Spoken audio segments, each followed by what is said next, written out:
Nah, berhubung tema kita pada malam hari ini adalah Hari Ibu, yang dimana kita sudah kedatangan tamu yang luar biasa sekali, yaitu Ibu Turki Romanja yang kerap kesehariannya dipanggil Ibu Turki. Kita sapa dulu. Halo Ibu. Halo. Bagaimana kabarnya? Baik, alhamdulillah. Alhamdulillah. Mungkin bisa dijelaskan Ibu apa aja kegiatan Ibu kesehariannya? Oh ya, jadi kegiatan saya sama seperti ibu-ibu lainnya ya. Saya ibu rumah tangga, selain sebagai ibu rumah tangga juga sebagai ASN ya di satu institusi kesehatan di puskesmas. Nah, selain itu juga saya jadi dosen di sebuah universitas kebidanan ya, dan juga sebagai entrepreneur. Luar biasa sekali Bu Turki ini, selain menjadi dosen, menjadi ASN, dan juga menjadi entrepreneur, dan juga menjadi ibu rumah tangga pastinya Ibu. Dan bagaimana sih cara Ibu untuk mengelola waktu agar bisa menjadi entrepreneur, ASN, dan juga selebihnya menjadi ibu rumah tangga Ibu? Iya, jadi melakukannya happy aja ya, karena ini memang hobi saya di entrepreneur itu adalah hobi saya. Kemudian untuk sebagai ibu rumah tangga tentu kewajiban ya. Betul. Nah, sedangkan untuk bekerja di sebuah institusi pemerintah memang itu profesi. Saya seorang bidan, di rumah juga saya punya klinik dan saya juga praktik gitu ya. Untuk mengatur waktu saya tidak bekerja sendiri. Karena kata orang Superman is dead. Jadi kita punya tim. Kalau untuk di tempat praktik saya juga ada beberapa yang saya rekrut untuk menjadi tim saya. Nah, untuk di bisnis saya juga sistemnya pakai tim juga. Jadi ada manajemennya, kemudian ada beberapa bisnis yang sedang saya tekuni sekarang, yaitu kopi. Mungkin orang bertanya, bidan kok jualan kopi kayak gitu ya. Jadi apapun profesi kita, mau jadi apapun, kita bisa melihat peluang-peluang bisnis sebenarnya yang bisa kita lakukan walaupun kita hanya sebagai seorang ibu rumah tangga. Luar biasa sekali. Nah, terkadang tapi Ibu, banyak kan yang kita dengar, kalau buat apa sih kita kuliah tinggi-tinggi kalau ujungnya kita bakalan jualan ini, jualan itu. Nah, lalu tanggapan Ibu mengenai hal tersebut itu seperti apa? Oke, jadi sekolah itu bukan untuk cari uang ya. Sekolah itu membentuk lingkungan, membangun mindset kita. Jadi mindset kita terbentuk, networking kita terbentuk, jaringan pertemanan kita jadi lebih luas gitu. Kalau kita nggak sekolah, sama dengan ibaratnya satu Coca-Cola ya. Coca-Cola itu diproduksi di tempat yang sama, di pabrik yang sama, rasanya pun sama. Tapi kenapa dia bernilai berbeda? Karena dia ditempatkan di lingkungan yang berbeda. Kalau dia di pasar harganya beda, dia di supermarket harganya beda. Nanti kalau dia di hotel harganya beda, di bandara harganya beda. Jadi nilai kita itu akan naik, akan tinggi jika kita di lingkungan yang jauh lebih baik. Luar biasa sekali pemikiran Ibu ini. Nah, jadi juga kita sebagai remaja milenial, apalagi yang cewek-cewek, jangan kita tidak mau disetarakan gender kita. Terlebih lagi banyak pemikiran, buat apa sih wanita itu kuliah tinggi-tinggi, atau juga ujungnya nanti bakalan menjadi ibu rumah tangga. Nah, menurut Ibu kan terlebih lagi Ibu mempunyai anak perempuan. Oke, ya. Nah, bagaimana pendapat Ibu misalkan seseorang mengatakan untuk apa sih wanita itu kuliah tinggi-tinggi toh juga nanti ujungnya bakalan menjadi ibu rumah tangga gitu. Oke. Jadi justru seorang perempuan harus pintar. Justru perempuan itu harus cerdas.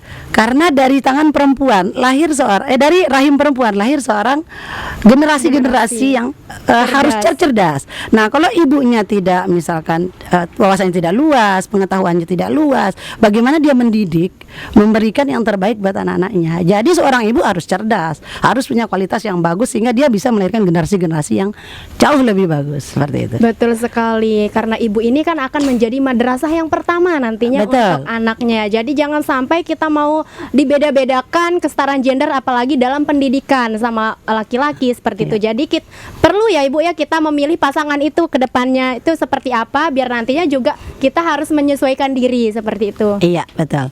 Kalau saya bilang, kata orang kan jodoh di tangan Tuhan ya. Betul. Tapi juga kita harus ikhtiar dong memilih yang terbaik buat kita. Iya kan? Nah, kalau saya kasih mungkin satu istilahnya rahasia ya gitu ya. Jadi tidak ada orang yang sempurna. Jadi sekarang bagaimana kita bisa memahami orang lain. Jangan orang lain yang harus memahami kita gitu loh. Sehingga kita bisa seimbang kehidupannya. Karena tidak ada orang yang sesuai kadang-kadang seperti yang kita inginkan gitu loh. Jadi maka kita yang harus memahami mereka. baru kita bisa hidupnya lebih damai gitu ya. Betul sekali, luar biasa sekali Ibu Turkini. Nah, Ibu ini termotivasi dari siapa aja? Apakah memang dari keinginan Ibu sendiri untuk menjadi seperti ini atau memang dari orang lain, entah itu dari keluarga ataupun dari seseorang? Iya, saya dibesarkan di keluarga yang memang suka jualan gitu ya. Dari kecil saya sudah melihat orang tua saya jualan.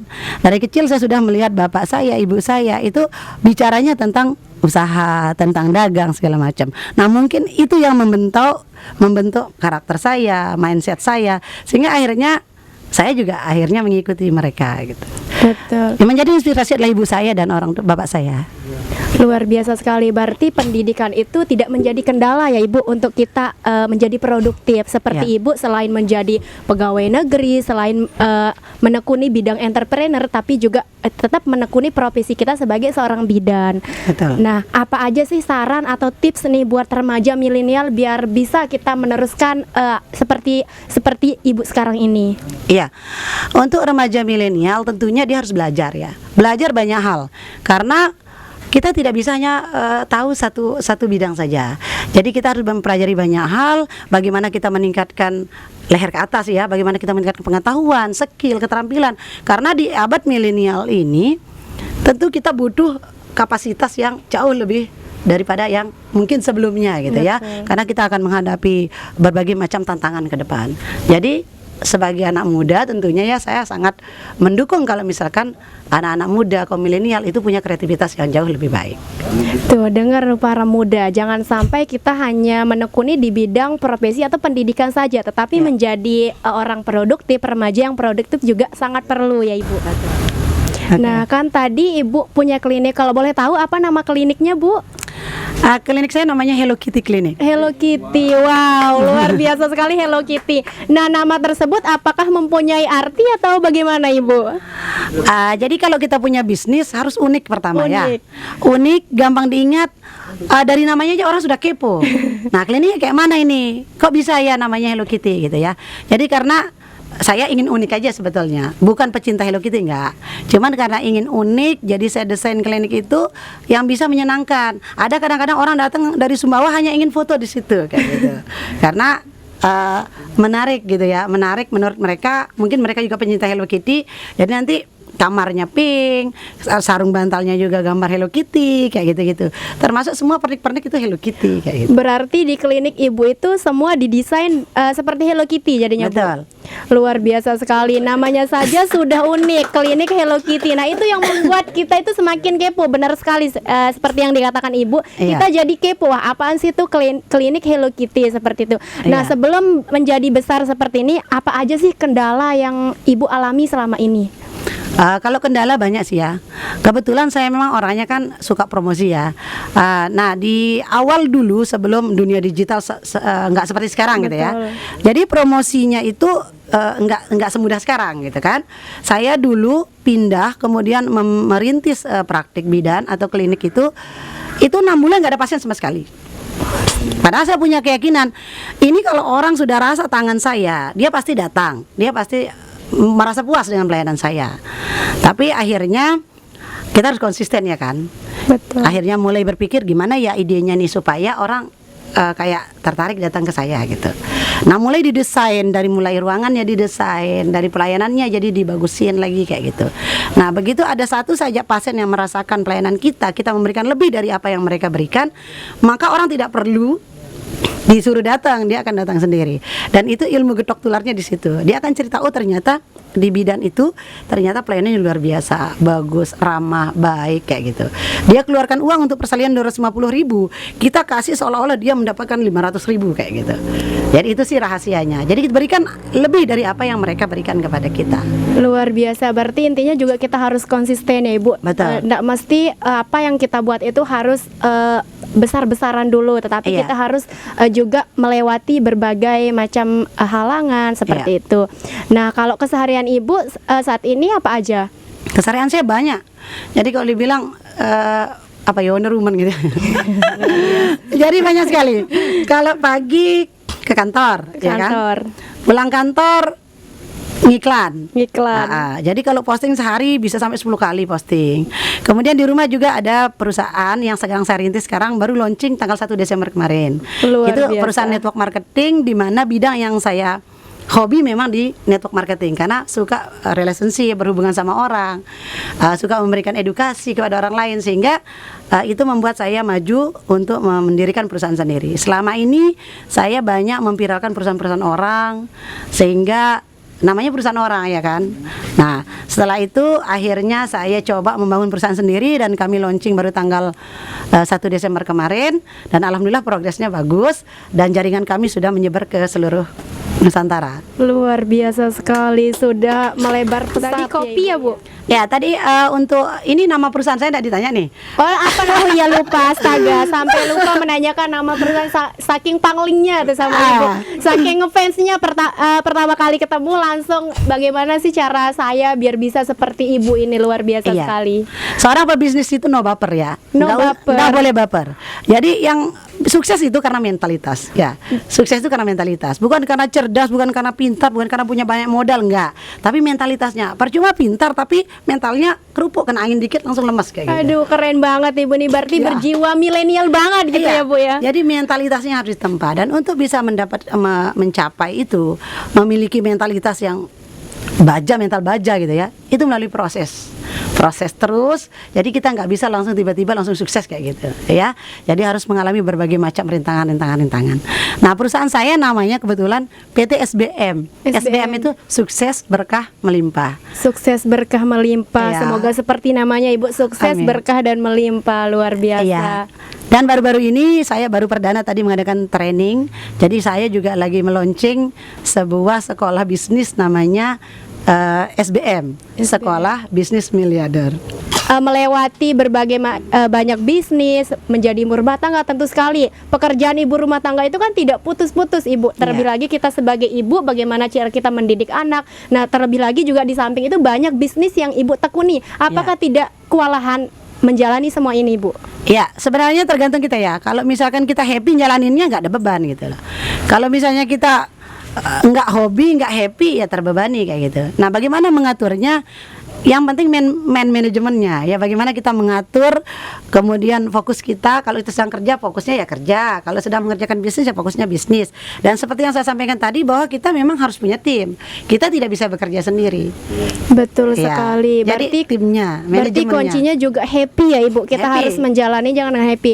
Nah, apakah dari peran sosok suami juga Ibu, apakah ada dorongan atau memang juga juga merasa kewalahan melihat Ibu capek atau bagaimana Ibu? Ya, kebetulan suami beliau orangnya sabar gitu ya. Oh, luar biasa. Supportnya luar biasa gitu ya. Supportnya luar biasa. Supportnya luar biasa. Jadi beliau adalah teman sharing saya. Luar Jadi biasa. kalau lagi down, lagi capek, namanya manusia ya, wajar Betul. ya. Nggak mungkin strong terus gitu. Ada kalanya semangat down, ada kalanya kita lagi capek, lelah. Ya suami ya tempat pulang, tempat curhat, tempat bersandar Betul, kayak gitu. Masya Allah. Berarti di balik suksesnya seorang istri ada dorongan, ada support yang luar biasa sekali dari sosok seorang suami. Ya pasti. Nah, itulah para muda, bagaimana nanti kita kalau udah menjalin rumah tangga, kita harus juga mencari sosok orang yang sefrekuensi sama kita. Betul. Jangan di saat kita lagi down malah dia itu mematahkan semangat kita. Nah, kalau anak-anak Ibu, apakah Ibu sudah mendidik juga agar seperti Ibu, atau memang hanya difokuskan dalam bidang pendidikan saja Ibu? Anak saya terlibat penuh di bisnis saya. Terlibat penuh. Jadi anak saya pertama namanya Nisa, dia sebagai komisaris di perusahaan saya. Luar biasa. Kemudian yang anak saya yang kedua itu Haris namanya ya. Dia bagian manajemennya, dia bagian adminnya, Adminnya. yang mengatur semuanya. Berarti luar biasa sekali Ibu. Bagaimana cara Ibu menjadi ibu rumah tangga aja sudah luar biasa kerennya untuk mendidik seorang anak agar nantinya juga menjadi seperti Ibu ini. Kalau Ya. bisa menjadi luar biasa lagi lebihnya jadi Ibu. Amin. Nah, berarti yang mengelola bisnis Ibu ini adalah seputar dari keluarga saja Ibu, atau Iya. memang ada dari luar? Dari luar tentu ada konsultannya, kemudian ada mitra gitu kan ya. Karena kita juga butuh mitra untuk supplier produk dan lain-lain. Tapi untuk di manajemennya saya melibatkan anak-anak sekaligus melatih mereka gitu. Betul. Supaya jiwa entrepreneur juga terbangun di situ. Apakah di saat ibu melatih anak-anak ibu untuk turun juga di bidang bisnis ini, apakah mereka sangat antusias atau memang ada paksaan, misalkan dia tidak ada di bidang seperti itu, Bu? Kebetulan mungkin darahnya sama ya. Oh, darahnya jadi dia juga sama. suka dagang. Luar biasa. Apa aja dijual kayak gitu. Berarti enak ya, Bu, di dalam seputar keluarga itu memang sudah sefrekuensi. Iya. Seperti di bidang pendidikan, di bidang perdagangan, seperti itu. Jadi sudah mudah sekali di dalam lingkup keluarga itu kalau memang kita sudah satu pemikiran, jadi enak kita jalan gitu, Bu ya. Betul. Karena mereka juga sebetulnya punya bisnis. Oh. Jadi bisnisnya mereka itu memanfaatkan teknologi, kayak iklan AdSense, iklan TikTok, kayak gitu-gitu. Jadi mereka jual produk itu serum wajah, itu dijual melalui iklan ADS kayak gitu. Bisa lewat Facebook, bisa lewat AdSense, iklan berbayar. Betul, berarti kita juga harus memanfaatkan teknologi sebaik-baiknya. Jangan cuman kita scroll aja kerjaannya di TikTok, di Instagram, tapi juga kita harus memanfaatkannya ya, Ibu. Iya, peluang besar saat ini adalah bagaimana memanfaatkan dunia online. Betul. Ya, online marketing itu luar biasa gitu loh. Karena jangkauannya sangat luas. Beda dengan kita konvensional sama kayak zaman dulu ya. Iya. Kita jualin dari door to door, dari orang ke orang. Sekarang kan sudah ada media sosial. Betul. Jadi jangkauannya jauh lebih luas. Kalau mau kaya, manfaatkan teknologi. Betul sekali. Terkadang banyak, Ibu, sekarang yang kita lihat orang-orang tidak bisa memanfaatkan teknologinya, hanya Ya. mungkin bisa buat status aja, tetapi tidak bisa memanfaatkan seperti apa yang Ibu katakan. Berarti Betul. luar biasa sekali Ibu bisa memanfaatkan teknologi. Kalau boleh tahu mungkin apa nama Instagramnya atau layanan tempat Ibu mempromosikan produknya, Ibu? Ya, Instagram saya namanya Rinjani Kopi Nangku. Renjani Kopi Nangku. Ya, kalau untuk kliniknya Hello Kitty Klinik. Hello Kitty Klinik. Luar Terus, biasa. Apalagi, BPM Bu? Turki Romarjan. Terus ada juga kalau untuk Instagram pribadi ya itu yang Turki Romarjan. Turki Romarjan, luar biasa sekali. Nah, dari semua bisnis yang Ibu tekuni, yang mana yang paling pertama Ibu bangun? Yang paling pertama saya bangun ya praktik, karena itu Praktik, profesi betul. ya. Jadi profesi, tapi jiwa dagangnya ya nggak bisa dihindari gitu loh. Apa aja saya jual, mulai dari terasi, mulai dari alat medis, obat-obatan, semua saya jual gitu. Terlebih lagi kan banyak nih, Ibu, yang kita dengar, buat apa sih kuliah sambil jualan itu, nanti nggak fokus nih di pendidikan. Nah, bagaimana sih tanggapan Ibu dulu? Apakah Ibu juga mempunyai kendala di saat Ibu berpendidikan sambil bisnis, atau memang bagaimana, Ibu? Enggak sih, nggak ada kendala. Nggak ada Karena kendala. kan kita tinggal ngatur waktunya aja. Kalau pas jualan ya jualan aja, sekolah ya sekolah aja kan gitu. Betul, berarti tergantung bagaimana cara diri kita untuk mengatur waktu. Berarti Iya. tidak bisa itu bukan alasan ya, Ibu, tapi Iya. bagaimana diri kita itu bisa mengatur waktu. Betul. Nah, dari kesimpulan yang tadi kita sudah berbincang-bincang sama Ibu Turki Romarjan, wah, luar biasa sekali ilmu yang kita dapatkan. Nah, itu bukan menjadi alasan untuk kita tidak bisa, tetapi bagaimana cara kita untuk mengatur waktu ya, Ibu. Betul. Terlebih lagi juga Ibu ini kan suksesnya bukan hanya sendiri, melainkan dari lingkup keluarga. Nah, buat kita para muda juga harus benar-benar memilih pasangan, bagaimana Benar. nantinya kita bisa sefrekuensi sama pasangan kita. Di saat kita down, ada yang bisa memotivasi kita seperti itu. Iya. Nah, buat teman-teman juga jangan gengsi untuk memulai bisnis ya, Ibu. Betul. Nah, terlebih lagi tadi Ibu sudah bilang dari mulai SMP, SMA, nah sampai sekarang bisnisnya itu udah luar biasa sekali. Dan tentu saja itu banyak sekali halangan, rintangan, tetapi itu bukan menjadi faktor utama untuk kita down. Nah, kita harus tetap benar-benar bagaimana harus mengekspor bisnis kita biar lebih pesat seperti saat sekarang ini. Baiklah, sebelum kita tutup, mungkin ada closing statement dari Ibu buat teman-teman yang lain yang menonton video ini. Baik, terima kasih ya. Jadi saya juga sangat bangga ya dengan adik-adik yang tadi sudah banyak wawancara saya. Mudah-mudahan apa yang saya sampaikan tadi menjadi inspirasi buat kita semua. Nah, closing statement saya adalah sebagai kaum milenial tentu jangan pernah takut mencoba ya. Berikan potensi terbaik, temukan potensi terbaik dalam diri kita. Lalu tekuni dan konsisten. Maka suatu saat nanti kita akan menemukan sesuatu yang memang menjadi minat kita, dan akhirnya kita terus tekuni secara konsisten, itu yang membuat kita menjadi profesional. Nah, itulah tadi podcast kita bersama Ibu Turki, ibu yang luar biasa sekali. Semoga kita semua kedepannya bisa mengikuti jejak Ibu Turki. Nah, sampai bertemu kembali atau sampai jumpa di podcast kita berikutnya, dan tentunya dengan bintang tamu lagi yang luar biasa. Bye-bye.